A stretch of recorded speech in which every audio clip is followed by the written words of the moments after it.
Hello, it's Liam here from A Shot of Wildlife, and right now I'm reeling you in to a video that's jam-packed full of facts about one of the widest spread fish-eating birds on the planet. It is of course the great cormorant. The common or great cormorant is a large, top-heavy and mostly black bird. They have an upright posture, a wingspan of more than 5 foot and large webbed feet. At the base of their powerful hooked beaks, they have a yellow patch of skin and bright bluey green eyes. Young birds have a more washed out appearance with brown wings and heads and creamy grey chests. Throughout the breeding season, adult birds develop white patches on their thighs and sometimes around the back of their necks. Their wing feathers become more of an iridescent bronze colour and they grow a small crest of black feathers which can be held upright but also flat to their heads. Their feathers are not waterproof, and as they spend a lot of their time in the water, they have to dry them out by standing with their wings splayed. Their webbed feet aren't great for walking and they can only move slowly on land, but don't let that lure you in. They are exceptional swimmers. For birds, cormorants have really dense bones, meaning they float very low in the water, and as their paddle-shaped webbed feet are towards the back of their bodies, they can swim really fast both above and below the surface.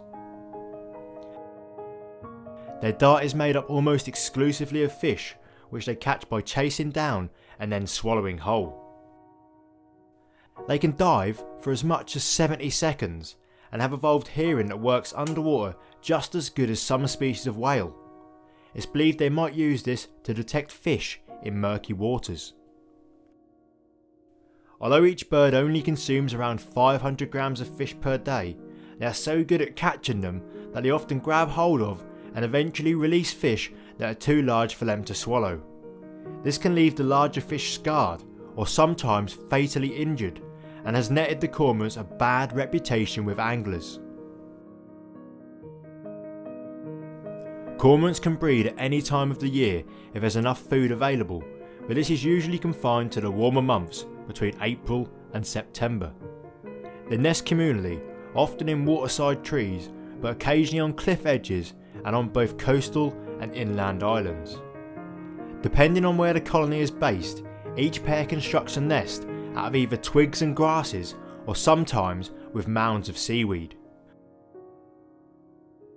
Cormorants are monogamous, but as pairs sometimes spend long periods of time apart, upon returning to the nest they must perform a courtship display to solidify their relationship.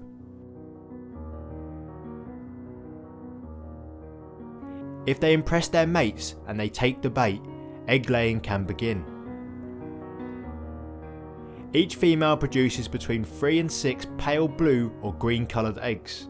These are incubated for 28 to 31 days, and just like penguins, sometimes the parents will lift the eggs on top of their feet to keep them closer to the warmth of their bodies.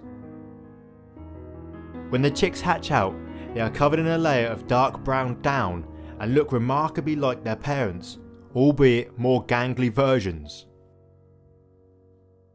Their parents feed them on regurgitated fish for 50 days before they can fledge. After fledging, the young birds stay with their parents for several more weeks as they learn how to catch fish for themselves.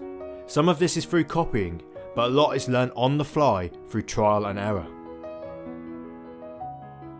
Long-term studies have shown that cormorant numbers have increased by around 40% since 1986. There are now an estimated 9,100 breeding pairs and 4,100 individual birds in the country. This increase in population is most noticeable inland, on freshwater lakes and rivers, as cormorants are spreading at a steady rate to new areas and new food sources. Until 1940, cormorants were mainly found around the coast and were only known to breed at 6 inland sites, but now they are found at more than 100. No one is exactly sure why these birds seem to have begun casting out into inland areas rather than their traditional coastal breeding sites. Perhaps this was caused by a lack of food in the oceans, or maybe they've been drawn in by the ready supply of fish in fisheries and stocked ponds and lakes. Cormorants have a few interesting behaviours and are one of the only species of bird that are known to work together to catch fish. Cormorants have also been used historically by people to catch fish, although these days it's pretty much only practised for the benefits of tourists. Cormorants can be really long-lived birds with an average of 15 years, and one individual made it to a whopping 27 years and 2 months of age. Well, hopefully by now you've learned some new information about the cormorant. But did you notice I was also including some terrible fishing puns in this video? If you managed to count how many I've included, then throw me a line in the comments down below and let me know how many. If you did enjoy this video, check out this other British wildlife video now and consider subscribing to the channel for future content. Thanks for watching, and I'll see you next time.